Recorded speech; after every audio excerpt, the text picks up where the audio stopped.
Hello, hello, everybody. I know this is kind of weird. Usually you would hear Joe right now.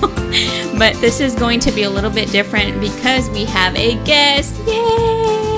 I don't have the clapping button, otherwise I would put the clapping button for. This is my sister. Yay! This is my sister. So, like everybody knows, we talked about forgiveness. So this is, I think, a very, very, very, very, very, very important part. Did I say very? Important thing to kind of go through with you guys, because sometimes you're just like, Vanessa, I need visuals. I need to hear this. I need to know what's going on. How do I do this? So my sister and I, we both have been through the same situation with my dad. I've talked about him a little bit here and there. And for the people that kind of ask me, like, Vanessa, like, how do you deal with just talking about your dad, like being abusive with you guys or being a drug addict? Like, how do you deal with that? And we were both there. My sister's 5 years younger than me. So she was a baby when all this stuff was happening. And even when we decided to both forgive my dad, he was still doing the things that he was doing. Obviously, he was not being abusive, but he was still doing drugs. So I have my sister here because she has a different kind of side of it. And our relationship has been restoring, like with my dad, but it just looks different. So first, we understand like that however my dad or whatever he did affected us. We both acknowledge that. Mm-hmm. And we both noticed that, like, dude, this guy really put some issues in us. I'm sorry, Daddy, if you're listening. We love you. So I'll just let her kind of go through the way kind of that she figured out, okay, like there is some strongholds, and I did put up some walls, and this is the person that kind of made me put up these walls and that hurt me. So I'll kind of just let her, talk a little bit about it. Hi. Stephanie, by the way. Yeah, I'm Stephanie, by the way. When it comes down, I guess, to how it affected me, the relationship that we had with Dad and the things that we went through, I guess I would say, I was kind of talking to you earlier about it. Yeah. I guess I would say it just created like huge, basically like what you would know as daddy issues. Yeah. But it kind of went to the point where I seeked love in all the wrong places. And when I mean all the wrong places, I mean all the wrong places. I was like 9-year-old already kissing boys. If I think about it now, my daughter's 9 years old. I'd be like, oh, and no. If I picture her kissing boys, like I cannot picture that. Yeah. It even makes me sad even thinking about it, because she's so little and so innocent. Yeah. So I didn't have that. And I decided to just kind of, how do you say it? I just craved that love so much. And we didn't have it. So I started like going out with boys, kissing boys, and even I was talking to my sister about even with teachers, like not kissing teachers, but I wanted their attention. Like I wanted to be a good student. I wanted to be a teacher's pet. I wanted them to acknowledge that I was good at something. Yeah. And it meant a lot to me. Like when they would say, "Good job, Stephanie," I'm just like I wanted to just keep doing good because, I mean, there had to be a lot of pressure too, though, yeah, right? And that caused a lot of pressure because if I couldn't understand a subject, for instance, math, I suck at math. I couldn't get it. I didn't get that recognition or that validation that I wanted. So it would be very hard for me. Like I failed math and my teacher, like, you didn't do a good job. And I'm like, no, I want you to say that I did a good job. Yeah. And I would just kind of like, it really took a toll on me. So can you imagine that? Like, can you imagine like all of, and our kids too right now, like we're kind of going through our own issues, mm-hmm. and our kids are kind of like, just suffering through our stuff that we don't let go, the struggles that we're having. Like, mm-hmm. my dad had a stronghold of addictions, of drugs, of all of that stuff. So while he's having his strongholds, you got all these, you have these little girls like suffering from his actions and what he's doing.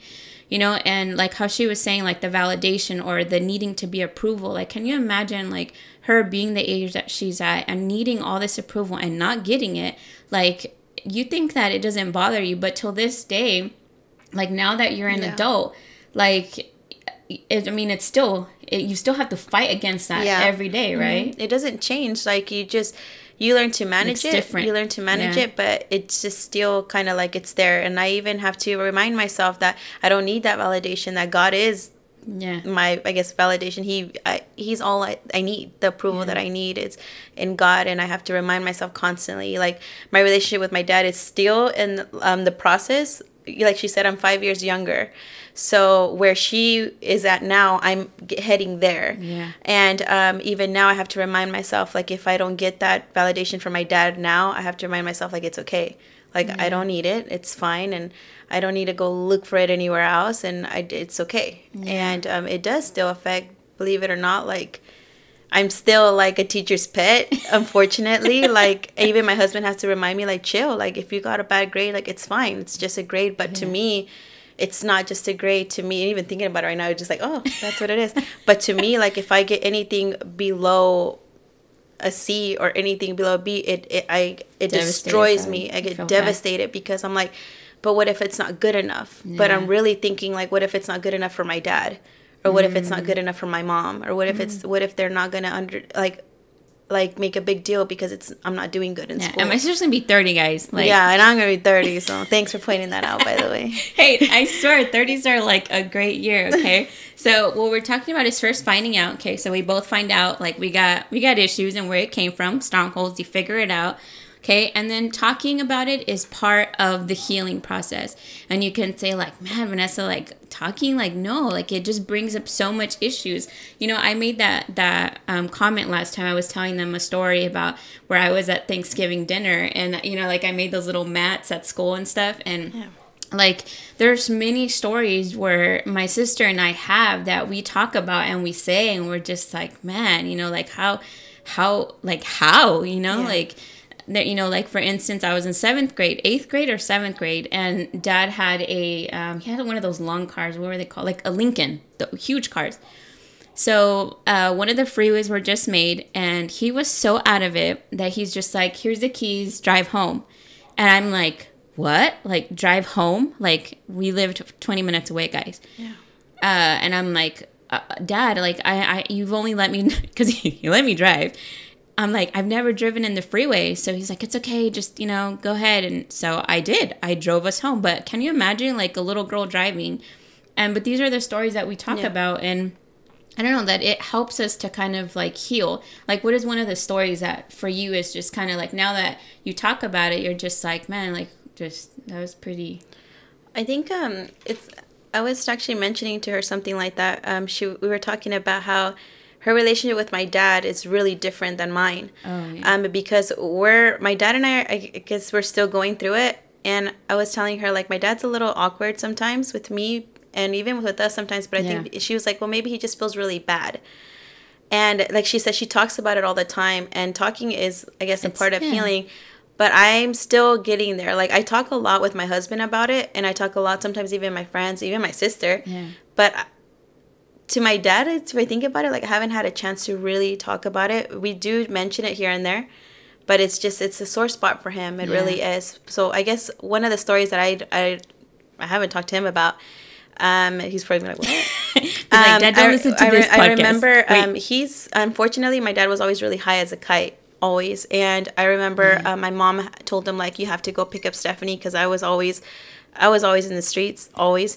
So she's like, you have to go pick her up from her aunt's house. You know, it's getting late. So he goes and picks me up, and he's really high. Not like homeless, guys. She was just, like, always like, playing in the streets, somewhere. Yeah. Somewhere, anywhere. Doing bad stuff. I don't know.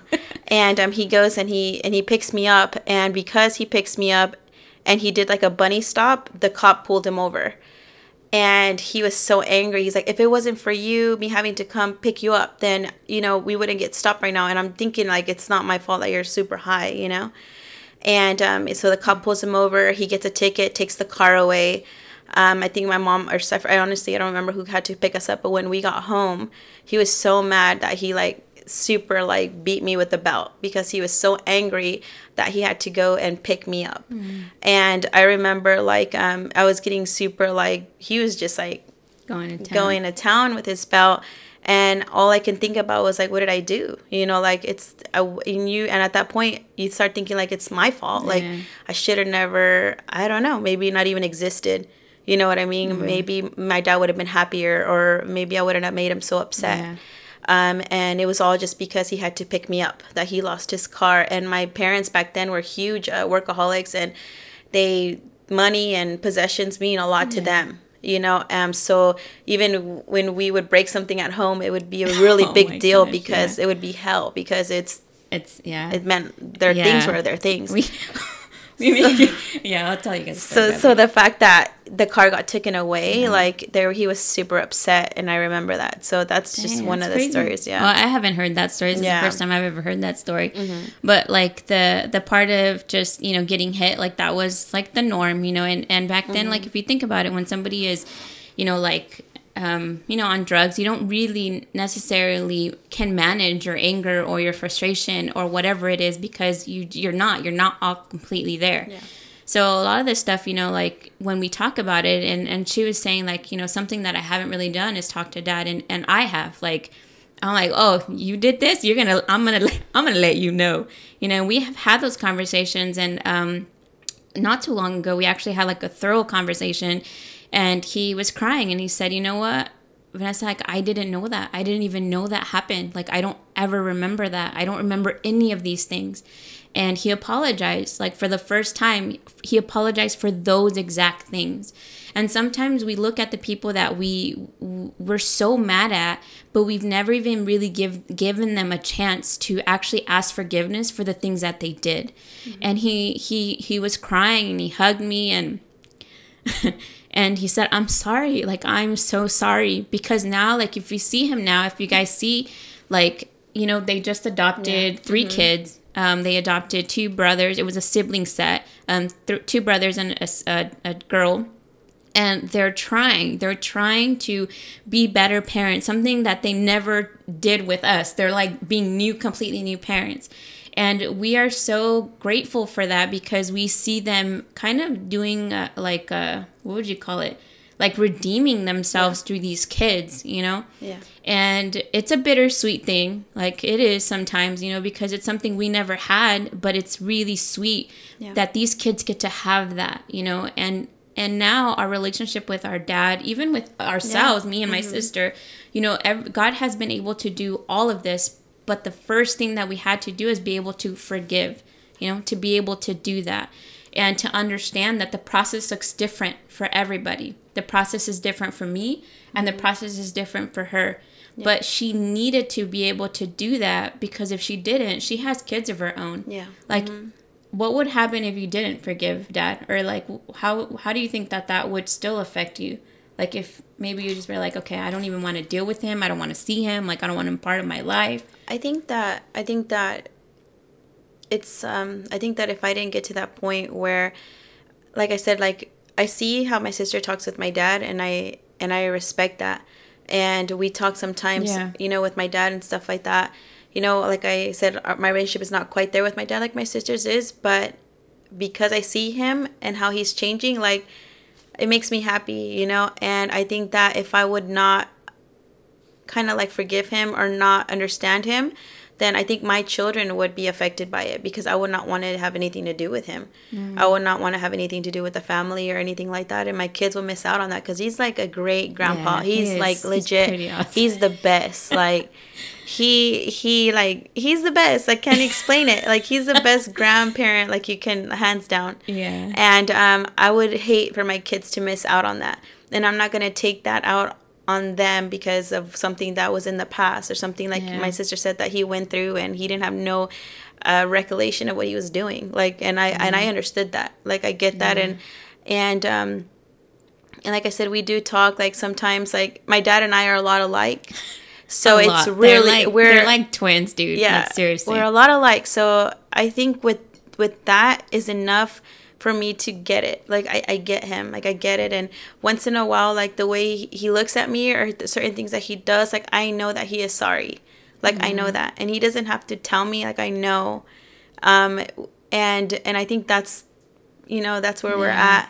And I'm happy that we're there, because I want my kids to have a part of that. And I think that also, if I didn't forgive my dad, I also would be still searching for that love, and still searching for that. And, you know, and I'm married now, and that could be very dangerous, because the love of one man wouldn't be enough. I would want more and more and more. And, you know, it can cause a lot of damage in a marriage. So I'm happy that, you know. You know, I never thought about that. I'm like, for all my exes that are listening, I'm sorry. Yeah. Babe, if you're listening to this, just kind of pause this, but pause it right now. But I'm just kidding. But it just dawned on me right now that she said that. So I've only had 2 boyfriends in my life before my husband. And the first boyfriend that I had, I said I chose another person, but I wasn't done dating the first one. I had to first see, like, is your affection better than this affection? Yeah. Okay, then I'll take yours. Mm-hmm. And then when I had my son, I didn't have the affection that we needed because we were both, we're from a different nationality. So I didn't have that at that. So then Joe came along and I said, is your affection better than this one? Okay, I'll take that one. Yeah. And when I met my husband, I had to cut it. Yeah. Because if I didn't cut it, I would have done the same thing. Because just like how you just said right now, I was searching and something needed to fill it, which it didn't belong to anybody. I finally figured out that the person that needed to fill my heart was God. Yeah. That's it. I needed him to fix this and fill it and know that it's not the approval of my dad or of men or of anything else, but it was just his approval that I needed to kind of fill that. And I didn't understand that till, of course, like a lot of workshops, a lot of retreats, a lot of everything to kind of understand that. And now it's not even an option. Yeah. Like our husbands they're our husband. Like that's it. We're going to die with them. You know, so like, like what? You're like, I don't know about that. I don't know about that. But, you know, I'm just kidding. No, but seriously, you know, so I think that if you think about it, just everything kind of like ties and it's just kind of like a cycle and you don't forgive. Here you go, living in this like just nasty cycle. And our goal here with the podcast, and I want to like put that in your head so like hard, is stop surviving and start thriving in life. And these are the things that you need to do. And this is what God is kind of pushing, is he has this life for you. But if you don't do these things, like you're going to just be stuck, you know? Yeah. So what advice would you give to somebody that's kind of in just limbo of being able to forgive? Because I mean, you've forgiven a lot of people and it's not just my dad. You've forgiven different people for hurting you in different ways. But what is something that you would just give somebody, advice that you would give somebody that would say like, but you don't know what I've been through, but you don't know how bad they hurt me, but you don't know what they did to me that like I could never forgive them for this. Like what advice would you give them? Because I know that you're in that place that you could say that. Hey, you feel me? I know what you're doing. I know what you're doing. Well, be like, might need another cup of coffee. I'm gonna need some coffee, some rum. I'm just kidding. I can say that you can forgive, and the reason why I say that, she knows, it's because I have forgiven in all sense, like in different circumstances in my life. I recently actually talked about it. I was 12 years old. No, I was 11 years old when I first, unfortunately, got sexually assaulted. And I was raped and I was 11 years old. And I thought that I would never, ever be able to forgive the person who did that. Never. And I did. And the reason why I did is because I wanted to be happy. The reason why I did is because it was making me miserable. Like I couldn't, it was affecting not only my mental state, it was affecting my physical state. It was even affecting my relationship with my husband intimately. Like I was so stuck in that area that we couldn't be intimate without it interfering in our lives. And there was one day I decided, like, I don't want this. Like, I don't want this in my life, and I really don't want it. And I just decided, like, I'm just gonna let it go. I'm gonna let it go because I felt like the more I let them make me upset and made me feel like that, the more power I gave them over me, and I didn't want to give them that power. The only person that has the power to make me feel anything is God. He can make me feel sad and guilty, and I'm for it. But for another person to give them that much authority to make me feel that small, like I was not going to let them happen. Let it happen or to ruin my life. So if you're in that process where like you're thinking like, I can't forgive this person. Oh yeah, you can. And you're not going to forgive them for them. You're going to forgive them for you, so that you can move forward and that you can live. And like Vanessa said, start thriving and not just surviving. And I think forgiveness is just mainly made for the person that's you. You want to survive. You want not survive, but thrive. You want to just keep moving forward and not give them the ability to hold you back. And I think that had a lot to do too with my dad. And I didn't want to give his past that much power over my present. I didn't want it to just affect me or even my relationship with my daughter and her dad.